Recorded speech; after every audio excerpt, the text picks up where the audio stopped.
M. Daniel Roland et M. Michel Rouault. CGPME et MEDEF 31 main dans la main. Les deux syndicats présentent une liste commune aux élections générales à la Chambre de commerce et d'industrie de Haute-Garonne. Alain Di Crescenzo, tête de liste, a présenté ses colistiers hier à la presse. Début de campagne dans les premiers jours de novembre.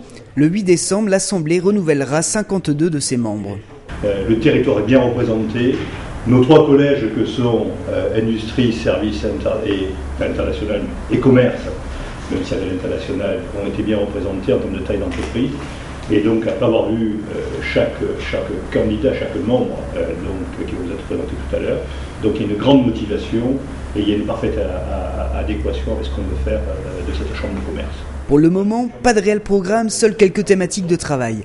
L'objectif de la liste, lui, est clairement énoncé, remporter le maximum de suffrages. La représentativité d'une chambre, en dehors de la qualité de ses élus, au-delà de la qualité de ses élus, c'est le nombre de personnes qui ont voté. Et je pense que le fait qu'il y ait de la compétition, pas de compétition, plusieurs liste ou pas, ça n'empêchera pas la liste qui est présentée aujourd'hui de faire campagne.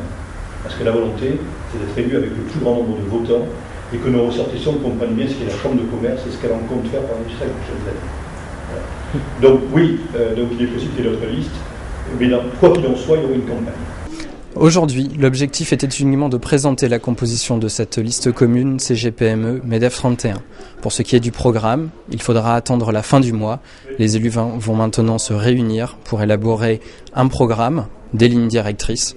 À l'heure actuelle, aucune autre liste ne s'est portée candidate, même si l'on évoque la possibilité d'une à deux listes complémentaires concurrentes. Plus d'informations dans les prochains jours sur objectifnews.com.